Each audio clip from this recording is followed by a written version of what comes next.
You're on the news track. Ahead of the big nationwide launch of the COVID vaccine program on the 16th of January, Prime Minister Narendra Modi chaired a crucial meeting with all chief ministers today. The focus was to take stock of the preparedness and logistic management challenge which the COVID vaccine program has to contend with.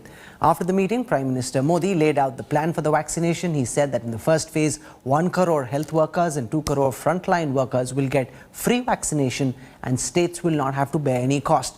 Prime Minister Modi also asked states to take steps to prevent any rumours related to vaccination and also advised politicians not to jump queues and take the vaccine only when their turn comes.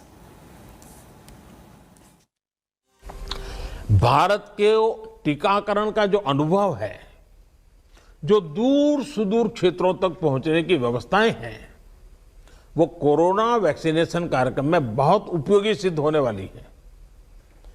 साथियों, आप सभी राज्यों के साथ सलाह मशवरा करके ही ये तय किया गया है कि टीकाकरण अभियान की शुरुआत में किसे प्राथमिकता दी जाएगी। हमारी कोशिश सबसे पहले उन लोगों तक कोरोना वैक्सीन पहुंचाने की है जो देशवासियों की स्वास्थ्य सुरक्षा में जुटे हुए हैं, जो हमारे हेल्थ वर्कर्स हैं, सरकारी हो या प्राइवेट, पहले उनको टीका लगाया जाएगा। साथियों, वैक्सीनेशन के दूसरे चरण में, वैसे एक प्रकार से वो तीसरा चरण हो जाएगा, लेकिन हम अगर इन 3 करोड़ को एक माने तो दूसरा चरण 50 वर्ष से ऊपर के सभी लोगों को और 50 वर्ष से नीचे के उन बीमार लोगों को जिनको संक्रमण का सबसे ज्यादा खतरा है, उनको टीका लगाया जाएगा। साथियों, अब हमारा देश कोरोना के खिलाफ लड़ाई में एक निर्णायक चरण में प्रवेश कर रहा है। ये चरण है वैक्सीनेशन का। जैसे यहां जिक्र हुआ, 16 जनवरी से हम दुनिया का सबसे बड़ा टीकाकरण अभियान शुरू कर रहे हैं।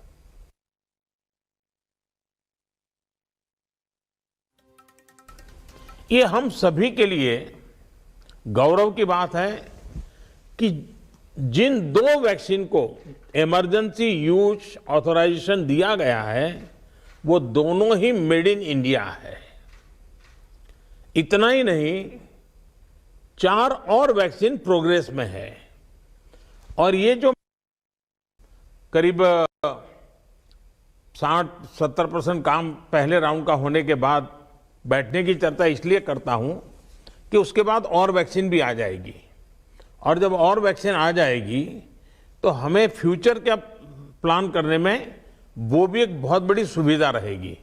और इसलिए सेकंड पार्ट इसका जो है, जो हम 50 से ऊपर वालों के लिए जाने वाले हैं, तब तक शायद हमारे पास और भी कुछ वैक्सीन आने की संभावनाएं हैं। मेड इन इंडिया वैक्सीन और दुनिया के सबसे बड़े टीकाकरण अभियान, इस विषय में अभी विस्तार से हमारी चर्चा हुई। प्रेजेंटेशन में भी काफी चीजें डिटेल बताई गई है और हमारे राज्यों के डिस्ट्रिक्ट लेवल के अधिकारियों तक बहुत विस्तार से इसकी चर्चा हुई है और इस दरमियान कुछ राज्यों से अच्छे सुझाव भी मिले हैं। केंद्र और राज्यों के बीच इस संवाद और सहयोग ने कोरोना से लड़ाई में बहुत बड़ी भूमिका निभाई है। एक प्रकार से फेडरलिज्म का उत्तम उदाहरण इस सारी लड़ाई में हम लोगों ने प्रस्तुत किया है। Hello everyone, this is Rahul Kamal here. Hope you enjoyed this video. For the latest news and analysis, like and subscribe the India Today YouTube channel and don't forget to press the bell icon to stay updated.